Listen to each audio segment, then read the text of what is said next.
ಬಸವನ ಬಾಗೇವಾಡಿ ತಾಲೂಕು ಸರ್ಕಾರಿ ಆಸ್ಪತ್ರೆ ನೌಕರರಿಂದ ಪ್ರತಿಭಟನೆ ಮನವಿ. ಬಸವನ ಬಾಗೇವಾಡಿ ತಾಲೂಕು ಸರ್ಕಾರಿ ಆಸ್ಪತ್ರೆ ನೌಕರರ ಹಾಗೂ ಸರ್ಕಾರಿ ನೌಕರರ ಸಂಘದಿಂದ ತಮ್ಮ ಹಲವು ಬೇಡಿಕೆಗಳನ್ನು ಈಡೇರಿಸುವಂತೆ ಪ್ರತಿಭಟನೆ ಮನವಿ ಸಲ್ಲಿಸಲಾಯಿತು. ಆಸ್ಪತ್ರೆಯಲ್ಲಿ ಕೆಲಸ ಮಾಡುವ ಸಿಬ್ಬಂದಿಗಳಿಗೆ ವೇತನ ಹೆಚ್ಚಳ ಮಾಡಬೇಕು ಹಾಗೂ ಗುತ್ತಿಗೆ ಆಧಾರದ ಮೇಲೆ ಕೆಲಸ ಮಾಡುವ ಸಿಬ್ಬಂದಿಗಳನ್ನು ಖಾಯಂಗೊಳಿಸಬೇಕು. ಜೊತೆಗೆ ಸರ್ಕಾರದಿಂದ ಆಸ್ಪತ್ರೆಯಲ್ಲಿ ಕೆಲಸ ಮಾಡುತ್ತಿರುವ ಸಿಬ್ಬಂದಿಗಳಿಗೆ ವೇತನದ ಜೊತೆಗೆ ಭತ್ಯೆ ಹೆಚ್ಚಳ ಮಾಡಬೇಕು ಎಂದು ಆಗ್ರಹಿಸಿ ಶಿರಸ್ತೇದಾರ ಎಎಚ್ ಬಳ್ಳೂರಗಿ ಮೂಲಕ ರಾಜ್ಯ ಸರ್ಕಾರಕ್ಕೆ ಮನವಿ ಪತ್ರ ಸಲ್ಲಿಸಿದರು. ಇದೇ ಸಂದರ್ಭದಲ್ಲಿ ತಾಲೂಕು ಸರ್ಕಾರಿ ನೌಕರರ ಸಂಘದ ಅಧ್ಯಕ್ಷ ಶಿವಾನಂದ್ ಮಂಗಾನವರ್, ಟಿಎಚ್ಒ ಕವಿತಾ ದೊಡ್ಡಮನಿ, ವೈದ್ಯರಾದ ರಾಜಶೇಖರ್ ಚಿಂಚೋಳಿ, ಎಂಎನ್ ಬಿರಾದರ್, ಸಂತೋಷ್ ಕಳಸ್ಕೊಂಡ, ಸಂಜಯ್ ಸಜ್ಜನ್, ನಂದಿನಿ ನಾಯಕ್, ಲಕ್ಷ್ಮೀ ತೇಲೂರ್ ಸೇರಿದಂತೆ ಅನೇಕರು ಭಾಗವಹಿಸಿದ್ದರು. ವರದಿ ಸಿದ್ದು ಜಮಲ್ದಿನ್ನಿ, ಬಸವನ ಬಾಗೇವಾಡಿ. ಒಂದನೇ ಬೇಡಿಕೆ.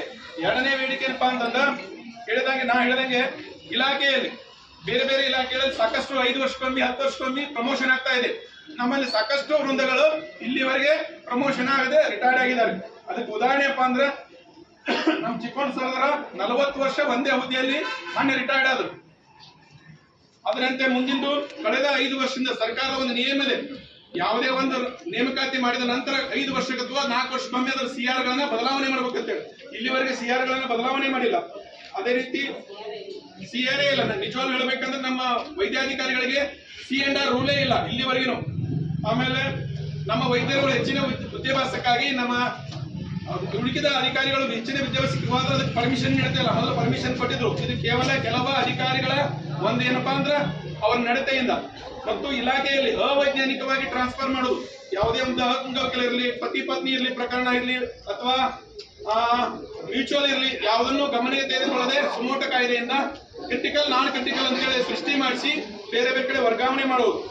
ಅದೇ ರೀತಿ ನಮಗ ಕಳೆದ 10-15 ವರ್ಷದಿಂದ 36,000 ಹುದ್ದೆಗಳು ನಮ್ಮಲ್ಲಿ ಕಾರ್ಯನಿರ್ವಹಿಸುತ್ತಿದ್ದಾವೆ. ಕೇವಲ 76,000ಕ್ಕಿಂತ ಹೆಚ್ಚು ನಮ್ಮಲ್ಲಿ ಹುದ್ದೆಗಳಿದಾವ. ಕೇವಲ 36,000 ಅಂದ್ರೆ 50% ವೇಕೆಂಟ್ ಇದಾವೆ. ಆ ವೇಕೆಂಟ್ ಇದ್ದಗಳನ್ನು ಪೂರೈಸ್ತಾ ಇಲ್ಲ. ಆಮೇಲೆ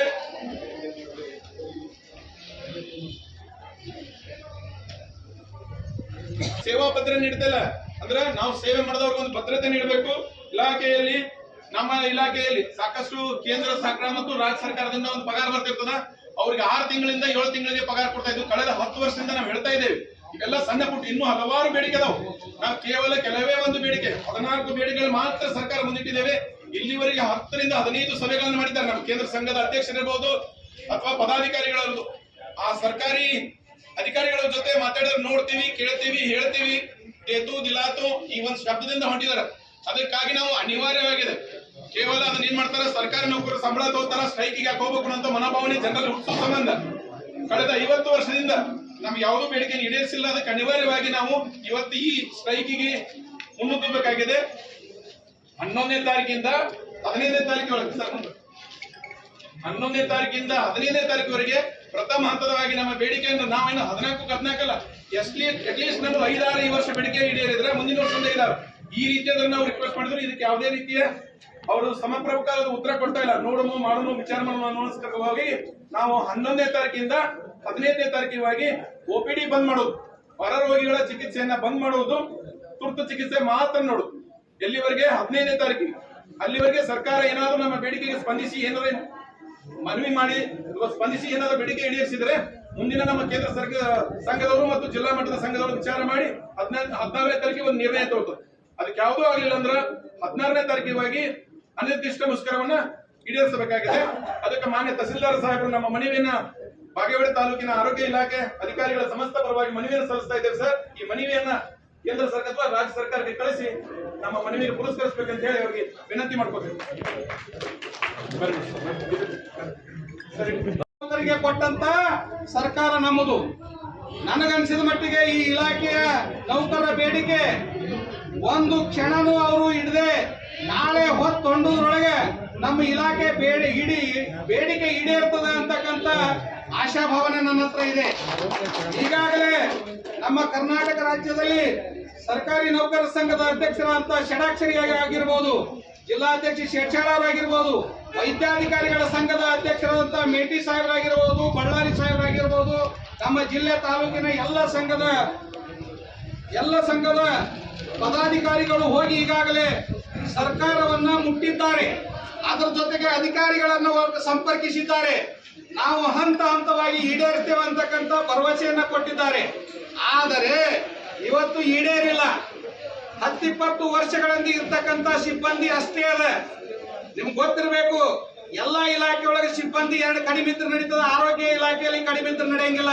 ಕಣ್ಣಿನ ಡಾಕ್ಟರ್ ಕಣ್ಣನ್ನೇ ನೋಡ್ಬೇಕು, ಕಾಲಿನ ಡಾಕ್ಟರ್ ಕಾಲನ್ನೇ ನೋಡ್ಬೇಕು. ಕಣ್ಣಿನ ಡಾಕ್ಟರ್ಗೆ ವೈದ್ಯಕೀಯದಿಂದ ಕಾಲಿಂದ ನೋಡು, ಕೈಯಿಂದ ನೋಡು ಅಂದ್ರೆ ಆಗಂಗಿಲ್ಲ. ಅಂತ ಒಂದು ಸಂದರ್ಭ ಇದ್ರೂ ಕೂಡ ನಮ್ಮ ಸರ್ಕಾರಿ ವೈದ್ಯಾಧಿಕಾರಿಗಳು ಏನ್ ಮಾಡ್ಯಾರಂತಂದ್ರೆ ಇಲ್ಲಿವರೆಗೆ 10 ಜನ ಕೆಲಸ ಮಾಡ್ತಕ್ಕಂತ ಕೆಲಸವನ್ನ ಒಬ್ಬೊಬ್ಬರೇ ಮಾಡಿ ತೋರಿಸಿದಂತ ಶ್ರೇಯಸ್ಸು ಅದು ನಮ್ಮ ಆರೋಗ್ಯ ಇಲಾಖೆಗೆ ಸಲ್ಲಬೇಕು. ಇಂತ ಹೇಳ್ಕೊತಂದ್ರೆ ಬಹಳಷ್ಟು ಆರೋಗ್ಯ ಇಲಾಖೆಗಳು ನಮ್ ಕೆಲಸ ಮಾಡಿದ್ದಾರೆ. ನಾವು ನಮ್ಮ ಮನೆಯಲ್ಲಿ ಏನಾದ್ರೂ ಒಂದು ದೊಡ್ಡ ಹುಣ್ಣಾಗಿದ್ರೆ, ಕುಷ್ಠರೋಗಿ ಇದ್ರೆ ನಾವು ಮುಟ್ಟಂಗಿಲ್ಲ. ಅದನ್ನ ತಗೊಂಡು ದವಾಖಾನಿಗೆ ಹೋಗ್ತೇವೆ. ಅದನ್ನ ಏನೂ ನೋಡ್ಲಾರ್ದೆ, ಬೇಸಿಗೆಯನ್ನ ಮಾಡ್ಕೊಳ್ಳಾರ್ದೆ ಇವ್ರು ನನ್ನ ಮಕ್ಕಳು ಅಂತಕ್ಕಂಥ ದೃಷ್ಟಿಕೋನದಿಂದ ಶ್ರೀ ಸಾಮಾನ್ಯರ ಹಿಡ್ಕೊಂಡು ಅಧಿಕಾರಿವರೆಗೂ ಮತ್ತು ಸಾಕಷ್ಟು ನಿಮ್ಗೆಲ್ಲ ಗೊತ್ತಿದೆ, ದೊಡ್ಡ ಸರ್ಕಾರಿ ದವಾಖಾನೆಗಳು ದೊಡ್ಡ ಡಾಕ್ಟರ್ಗಳು ಇಲ್ಲಿ ಅಪ್ಲೈ ಆಗ್ತಾರೆ. ಆ ಕೊರೋನಾ ಸಂದರ್ಭದಲ್ಲಿ ಸಾಕಷ್ಟು ಖಾಸಗಿ ಆಸ್ಪತ್ರೆಗಳು ಬಂದ್ ಮಾಡಿದ್ರು. ಆದ್ರೆ ಸರ್ಕಾರಿ ಆಸ್ಪತ್ರೆ ಮಾತ್ರ ಬಂದ್ ಆಗಿದ್ದಿಲ್ಲ. ಅವಾಗೆಲ್ಲ ನಮ್ಮ ಮುಖ್ಯಮಂತ್ರಿಗಳ ಆದಿಯಾಗಿ, ಮಂತ್ರಿಗಳ ಆದಿಯಾಗಿ ಜನಪ್ರತಿನಿಧಿಗಳು, ಶಾಸಕರು, ಸಂಸದರು ಎಲ್ಲರೂ ಸರ್ಕಾರಿ ಆಸ್ಪತ್ರೆಯಲ್ಲಿ ಚಿಕಿತ್ಸೆಯನ್ನ ಪಡೆದ್ರು. ಅದೆಲ್ಲ ನೆನಪಿದೆ ಅವರಿಗೂ ಕೂಡ. ಆದ್ರೆ ನಾನು ಒಂದು ಮನವಿಯನ್ನ ಮಾಡ್ತೇನೆ, ಯಾವ ಇಲಾಖೆಯಲ್ಲಿ ಒಂದು ಕಮ್ಮಾದ್ರೂ ನಡೀತದೆ, ಆರೋಗ್ಯ ಇಲಾಖೆಯನ್ನ ಬೀದಿಗೆ ಬಿಡಬೇಡ್ರಿ. ಯಾಕಂದ್ರೆ ಬೀದಿಗೆ ಬಿಟ್ರೆ ಬಹಳಷ್ಟು ಈ ನಮ್ಮ ರಾಜ್ಯದಲ್ಲಿ ಪ್ರಭಾವ ಬೀರ್ತದೆ. ಅದಕ್ಕೆ ದಯಮಾಡಿ ನಾಳೆ ಇವತ್ತು ನೋಡ್ರಿ, ನಾವು ಎಂತ ಕೆಲಸ ಮಾಡಿವತ್ತಂದ್ರೆ ನಮ್ಗೆ 10ರಿಂದ ಕೊಡಾಕ್ ಬರ್ತಿತ್ತು ಮನವಿಯನ್ನ, ಮಧ್ಯಾಹ್ನದಲ್ಲಿ ಕೊಡಾಕ್ ಬರ್ತಿತ್ತು ಮನವಿಯನ್ನ. ಆದ್ರೆ ನಾವ್ ಏನ್ ಮಾಡಿದ್ದೇವೆ ಅಂತಂದ್ರೆ, ನಾವು ಮನವಿಯನ್ನ ಯಾವಾಗ ಕೊಡಾಕತ್ತೇವೆ ಅಂದ್ರೆ ನಮ್ಮ ಬಿಡುವಿನ ಸಮಯದಲ್ಲಿ, ಊಟದ ಸಮಯದಲ್ಲಿ ಅಂತಕ್ಕಂಥದ್ದು ನೆನಪಿರ್ಬೇಕು. ಅಂತ ಕೆಲಸವನ್ನ ಎಲ್ಲ ನಮ್ಮ ಇವತ್ತು ಆರೋಗ್ಯ ಇಲಾಖೆ ಅಷ್ಟೇ ಅಲ್ಲ, ಇಡೀ ಸಮಸ್ತ ಸರ್ಕಾರಿ ನೌಕರರು ಆರೋಗ್ಯ ಇಲಾಖೆಯ ಜೊತೆಗೆ ನಾವು ಇರ್ತೇವೆ ಅಂತಕ್ಕಂಥ ಒಂದು ಮಾತನ್ನ ಹೇಳಿ ಈ ಮನವಿಯನ್ನ ಸನ್ಮಾನ್ಯ ತಾಲೂಕಾ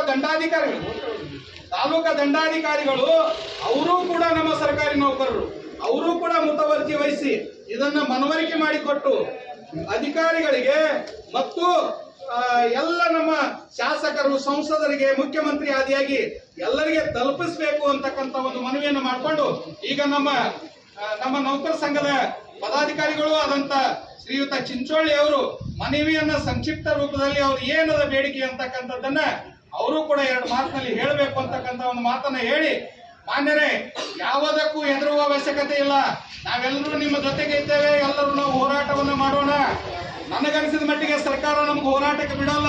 ಯಾಕಂದ್ರೆ ಮುಖ್ಯಮಂತ್ರಿಗಳು ಬಹಳಷ್ಟು ನಮ್ಮ ಇಲಾಖೆ ಮೇಲೆ ಬಹಳ ಅಭಿಮಾನ ಇದೆ. ಅದಕ್ಕಾಗಿ ತಾವೆಲ್ಲರೂ ಒಗ್ಗಟ್ಟಾಗಿ ಇರೋಣ ಅಂತಕ್ಕಂಥ ಒಂದು ಮಾತನ್ನ ಹೇಳಿ, ಆರೋಗ್ಯ ಇಲಾಖೆ ಸರ್ಕಾರಿ ನೌಕರರ ಸಂಘಕ್ಕೆ, ಕರ್ನಾಟಕ ರಾಜ್ಯ ಸರ್ಕಾರಿ ನೌಕರರ ಸಂಘಕ್ಕೆ ಬೇಕೇ ಬೇಕು, ಬೇಕೇ ಬೇಕು. ಎಲ್ಲಿಯವರೆಗೆ ಹೋರಾಟ, ಎಲ್ಲಿಯವರೆಗೆ ಹೋರಾಟ, ಇನ್ಕಿಲಾಬ್ ಇನ್ಕಿಲಾಬ್ ಜಿಂದಾಬಾದ್. ಜೈ ಹಿಂದ್. ನಾವು ಕರ್ನಾಟಕ ಸರ್ಕಾರಿ ವೈದ್ಯಾಧಿಕಾರಿಗಳ ಸಂಘ ಹಾಗೂ ಎಲ್ಲ ವಿವಿಧ ವೃಂದಗಳ ಸಂಘದಿಂದ ಇವತ್ತಿನ ದಿನ ನಾವು ಕೈ ಕಂಡುಕೊಂಡಿದ್ದೇವೆ. ಆರೋಗ್ಯ ಇಲಾಖೆ ಎ ವೃಂದ ಇರ್ಬೋದು, ಜ ವರ್ಗದ ವೃಂದದವರೆಗೆ ಆದಂಥ ನಮ್ಮ ನೋವು ನೋವುಗಳಿಗೆ, ನಮ್ಮ ಸರ್ಕಾರಿ ಸೇವೆಗೆ ಆಗಿರುವಂಥ ಅಡೆತಡೆಗಳಿಗೆ, ತೊಂದರೆಗಳಿಗೆ ಇವತ್ತು ನಾವು ಬಹಳ ಮೌಖಿಕವಾಗಿ ಎಲ್ಲ ನಾವು ಸರ್ಕಾರದ ಮಟ್ಟದಾಗ, ಆಮೇಲೆ ನಮ್ಮ PRS ಮಟ್ಟದಾಗ ಎಲ್ಲ ನಾವು ಮಾತಾಡಲಾಗಿಯೂ ನಮ್ಮ ಏನೋ 2-3 ಮೀಟಿಂಗ್ ಆದರೂ ಸಹ ನಮ್ಗೆ ಇವತ್ತಿನವರೆಗೆ ನಮ್ಮ ಬೇಡಿಕೆಗಳು ಬಗೆನೇ ಆಗಲಿಲ್ಲ. ಅದು ಸಲುವಾಗಿ ನಾವು ಅನಿವಾರ್ಯವಾಗಿ ನಾವು ಮುಷ್ಕರ ಹೋಗಲೇಬೇಕಾದಂಥ ಪರಿಸ್ಥಿತಿ ಬಂದದ. ಅದಕ್ಕೆ ನಾವು ನಾಳೆ 11/3/2026 ಕಪ್ಪು ಪಟ್ಟಿ ಧರಿಸಿ OPD ಬಂದ್ ಮಾಡಿ ನಾವೆಲ್ಲ ಯಾವುದೋ ಪೇಷಂಟ್ ನೋಡಲಾರದೆ ಎಮರ್ಜೆನ್ಸಿ ಪೇಷಂಟ್ ಮಾತ್ರ 5 ದಿನದವರೆಗೆ ನೋಡ್ತೇವೆ ನಾವು. ಆಫ್ಟರ್ 16/3/26 ಸಂಪೂರ್ಣ ಯಾವುದೇ ಪೇಷಂಟ್ಗಳನ್ನು ನೋಡಲಾರದೆ ಇದಕ್ಕೆಲ್ಲ ಸಾರ್ವಜನಿಕವಾಗಿ ತೊಂದರೆ ಅನಿಸ್ತದ, ನಮಗೂ ಭಾಳ ಕೆಟ್ಟ ಅನಿಸ್ತದ. ಅದು ಅನಿವಾರ್ಯ ಆಗದ, ಯಾಕಂದ್ರೆ ನಾವು ಇದ್ರಾಗೆ ನಾವು ಬದುಕಬೇಕಾಗದ. ಯಾಕಂದ್ರೆ ನಮ್ಮ ಬದುಕು ಭಾಳ ಇಂಪಾರ್ಟೆಂಟ್ ಸದ್ಯಕ್ಕೆ. ನಾವು ಬದುಕಿದ್ರೆ ಮುಂದೆಲ್ಲ ಪೇಷಂಟ್ ಬದುಕಲ್ಲ. ಅದಕ್ಕೋಸ್ಕರ ಇದು ನಮ್ಗೆ ಭಾಳ ಹಕ್ಕಾಗಿದೆ ನಮ್ಗೆ. ಅದ್ರ ಸಲುವಾಗಿ ನಾವು ಈ ಮುಷ್ಕರ ಭಾಗವಹಿಸ್ಕೊಂಡವೆಲ್ಲ ಅದಕ್ಕೆಲ್ಲ ನಮ್ಮ ಆರೋಗ್ಯ ಇಲಾಖೆ ಸಿಬ್ಬಂದಿಗಳು ಎಲ್ಲ ಒಂದು ಈ ಅನುಕೂಲವೇ ಅನಿವಾರ್ಯ ಕಾರಣವಾಗಿ ಅಬ್ಸೆಂಟ್ ಉಳಿಬೇಡಿ. ಸ್ಪೆಷಲಿ ಇದರಿಂದ ಏನು ಈ ಮುಷ್ಕರ ಟೈಮ್ನಾಗ ನಾವು ಮ್ಯಾಗಿನಿಂದ ಹೆದರಿಕೆ ಗಿದರಿಕೆ ಎಲ್ಲ ಭಾಳ ಬರ್ತಾವೆ. ನಾವು ಕಡಿಮೆ ಮಾಡ್ತೀವಿ, ಅಪ್ಪ ಮಾಡ್ತೀವಿ, ನಾವೇನೋ ಇಲ್ಲ. ನಮ್ಮ ಬಲವಾದ ಸಂಘದ ಅಧಿಕೃತವಾಗಿ ಇನ್ನೊಂದು ಹೇಳ್ಬೇಕಂದ್ರೆ ನಮ್ಮ ರಾಜ್ಯ ಸರ್ಕಾರಿ ನೌಕರ ಸಂಘ ಬೆಂಬಲವಾಗಿ ನಿಂತದ. ನಮ್ಮ ಷಡಾಕ್ಷರ ಸಾಹೇಬರು ರಾಜ್ಯಾಧ್ಯಕ್ಷರ ಸಾಹೇಬರು ಏನದಾರ ಬೆಂಬಲವಾಗಿ ನಿಂತಾರ, ಬೆಂಬಲ ಘೋಷಣೆ. ಅದೇ ರೀತಿಯಿಂದ ವಿವಿಧ ಸಂಘಟನೆಗಳು ನಮ್ಮೆಲ್ಲ ಬೆಂಬಲ ತೋರಿಸ್ಯಾವ. ಅದೇ ರೀತಿಯಿಂದ ನಾವು ಇವತ್ತಿಲ್ಲಿ ಬಸವನ ಬಗೆಗಳಿಗೆ ಮಾನ್ಯ ತಹಸೀಲ್ದಾರ್ ಸಾಹೇಬರಿಗೆ ನಾವು ಇದನ್ನ ಮನವಿ ಪತ್ರ ನಾವು ಮುಷ್ಕರ ಘೋಷಣೆ ಕೊಡಕ್ಕೆ ಬಂದೆವು. ಅದೇ ಇದು ನಮ್ಮ ರಾಜ್ಯ ಸರ್ಕಾರಿ ನೌಕರ ಸಂಘದ ಅಧ್ಯಕ್ಷರಂತ ನಮ್ಮ ಅವರಿಗೆ ನಮ್ಮ ಸ್ಟೇಟ್ ಸಂಘಟನೆ ಬೆಂಬಲ ಕೊಡ್ತಾರೆ. ಅವ್ರಿಗೆ ಇಲ್ಲಿ ಬಂದಂಥ ಎಲ್ಲ ನಮ್ಮ ವಿವಿಧ ಇಲಾಖೆ ಆಗಿರ್ಬೋದು, ನಾವು ಎಲ್ಲ ಎಲ್ಲರಿಗೆ ಕೊಟ್ಟು ಸ್ವಾಗತ ಕೋರಿ ಇದಕ್ಕೆ ಮುಷ್ಕರಕ್ಕೆಲ್ಲ ಜೈ ಜೋಡಿಸಿ ಅವ್ರಿಗೆಲ್ಲ ಈ ನಮ್ಮ ರಾಜ್ಯಾಧ್ಯಕ್ಷರ ತಾಲೂಕಾ ಸರ್ಕಾರಿ ನೌಕರ ಸಂಘದ ಅಧ್ಯಕ್ಷರಾದಂಥ ಈ ಮಂಗನ ಸಾಹೇಬ್ ಮಾತಾಡ್ತಾರೆ.